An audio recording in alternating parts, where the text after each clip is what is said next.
함께 보실 하나님의 말씀은 시편 119편 113절부터 120절까지의 말씀입니다.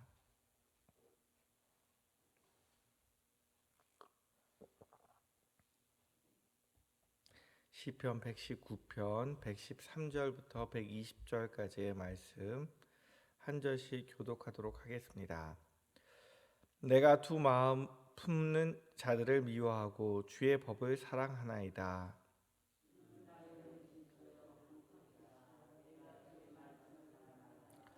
너희 행악자들이여 나를 떠날지어다. 나는 내 하나님의 계명들을 지키리로다.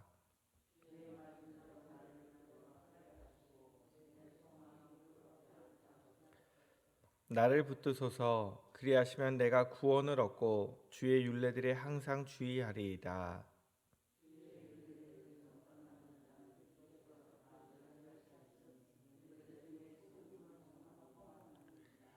주께서 세상의 모든 악인들을 찌꺼기같이 버리시니 그러므로 내가 주의 증거들을 사랑하나이다. 내 육체가 주를 두려워함으로 떨며 내가 또 주의 심판을 두려워하나이다. 아멘. 오늘 말씀은 시편 119편 15번째 연으로 히브리어 자음 사맥으로 시작하는 그런 시입니다. 오늘도 변함없이 시인은 하나님의 말씀에 대한 사랑을 고백하는데요. 악을 행하는 사람과 시인의 차이는 하나님의 말씀에 대한 사랑입니다. 그리고 시인은 그 마음에 소망이 하나 있는데요. 그것은 하나님의 말씀으로, 그리고 하나님의 말씀대로 하나님께서 자기를 붙들어 주시는 것을 원하고 있습니다. 오늘 시인은 113절에서요. 내가 두 마음 품은 자들을 미워한다라고 고백을 하는데요. 두 마음 품은 자들에 대한 해당하는 그 히브리어 말이 세아핌이라는 말인데요. 이것은 이제 허탄한 생각들, 구부러진 잘못된 생각들, 위선자들, 범법자들 이런 뜻이에요. 그래서 이게 세아핌이란 말이 본래 나누다라는 사아프에서 왔는데요. 마음이 둘로 나눠져서 한쪽으로는 하나님을 섬기는 것 같아요. 그런데 나눠져 있게 된 또 한편으로는 세상을 섬기고 있고 다른 신들을 또한 허탄한 것들, 우상들을 섬기고 있는 것을 이야기하고 있습니다. 사람들이 왜 두 마음을 품을까요? 고대 금동 지방에서는요, 많은 신들을 섬길수록 삶이 윤택해진다고 생각을 했어요. 사람들이 다신교 사회이다 보니까 자기가 원하는 일들마다 또는 물건들마다 다 신이 있어요. 내가 잘 되기 위해서는 많은 신을 섬겨야 여러 곳에서 도움을 받을 수가 있는 거예요. 일반적으로 다른 나라 사람들은 다른 나라의 신들을 받아들이는데 거부감이 없어요. 그리고 일본도 그렇지만 일본도 가서 복음을 전하면 예수 믿으세요 그러면 십자가 하나 갖다 놓는데요. 근데 그 집에 이제 신전들이 많은 거예요. 많은 신 중에 하나인 거예요. 우리가 이것을 만신전이라고 이야기하거든요. 그래서 그 사람들은 집 안에다가 만신전을 세우는데 열심을 내는 거예요. 오늘은 이 신을 섬기고 필요할 때는 이 신을 섬기고 또 나를 도와줄 이 신을 섬기고 많은 신들을 섬길 수 있도록 섬길수록 도움이 된다고 생각을 한 거예요. 그런데 이스라엘만은 유독 어떤 신이냐면 하나님만이 유일의 신이세요. 다른 신을 함께 섬기는 것을 원하지 않으세요. 그래서 이것을 배교라고 보는 거예요. 근데 문제는 다른 나라의 문화가 이스라엘 안에 들어왔기 때문에 다른 사람들이 하나님만을 섬기는 것이 아니라 다른 신들도 함께 섬기기 원하는 거예요. 그래서 시인은 이런 사람들을 두 마음을 품은 사람이라고 이야기하고 있고요. 하나님 역시도 두 마음 품은 사람을 기뻐하지 않으십니다. 그래서 성경 곳곳에 이야기하시는데요. 예를 들어서 몇 가지만 보게 되면 마태복음 6장 24절에 보면 한 사람이 두 주인을 섬기지 못할 것이니 혹 이를 미워하고 저를 사랑하거나 혹 이를 중히 여기고 저를 경히 여김이라. 너희가 하나님과 재물을 겸하여 섬기지 못하느니라. 딱 지금과 맞는 말이죠. 다른 우상을 섬기지 않지만 하나님과 재물을 함께 섬기는 것이 요즘 세태예요. 근데 그 당시에도 그랬나 봐요. 하나님과 똑같은 선상에 무엇을 올려놓냐면 재물을 올려놓는 거예요. 하나님 혹시 내가 어려울 때 도와주지 못할지 모르지만 돈이 많으면 돈은 나를 도와줄 것이라고 사람들이 생각해서 돈 버는 것이 목적이 되어 있지 않습니까? 두 마음을 품는다는 것은요, 하나님 자리에 하나님 아닌 무언가를 올려놓는 이 우상 숭배가 두 마음을 품는 거예요. 근데 하나님 원하시는 두 마음은요, 우상 숭배만을 이야기하지 않습니다.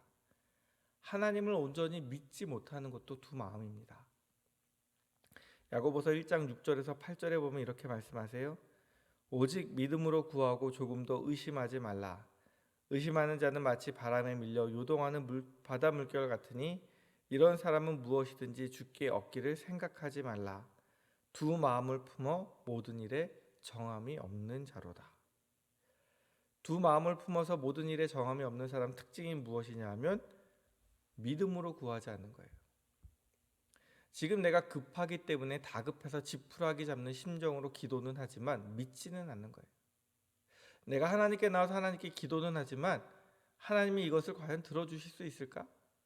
하나님이 내 삶 속에서 이것을 행하실 수 있을까?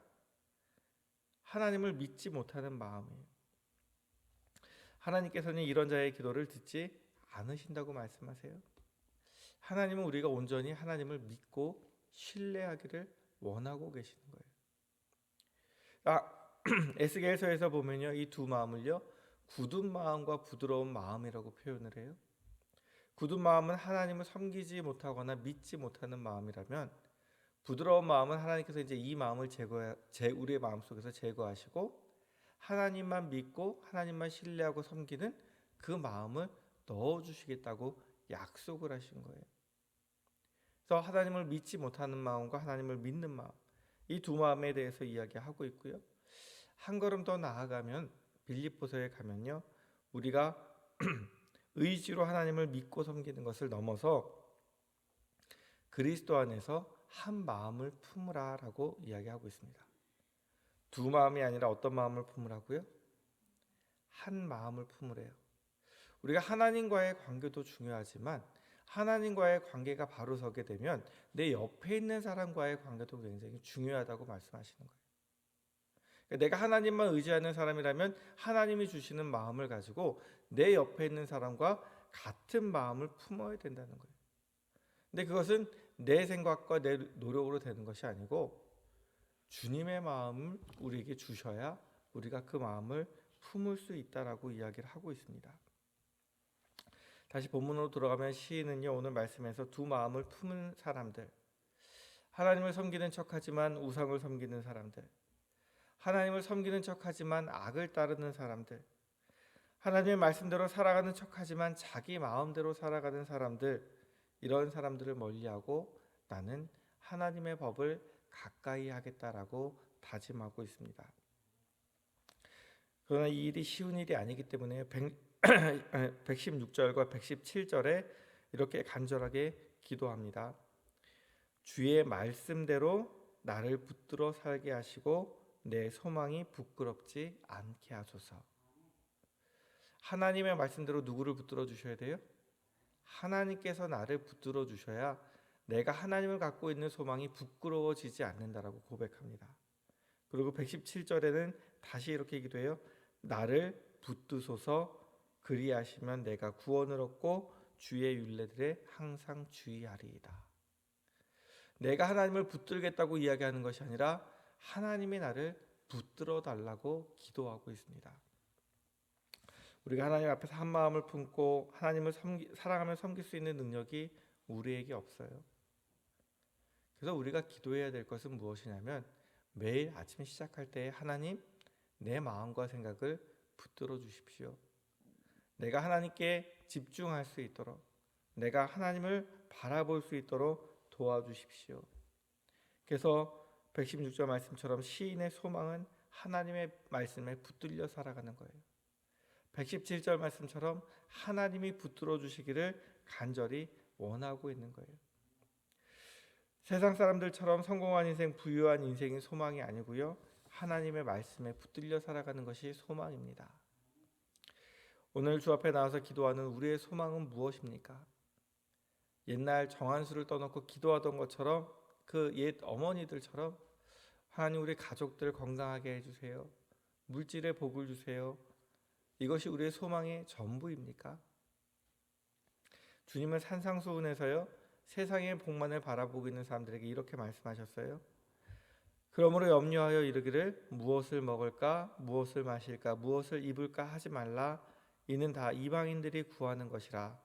너희 하늘 아버지께서 이 모든 것이 너희에게 있어야 할 줄을 아시느니라. 그런즉 너희는 먼저 그의 나라와 그의 의를 구하라. 그리하면 이 모든 것을 너희에게 더하시리라. 우리가 이 세상을 살아가면서 먹고 사는 문제에 걱정을 안 할 수가 없어요. 근데 하나님께서는 이것은 이방 사람들, 하나님을 모르는 사람들이 해야 되는 걱정이라고 말씀하세요.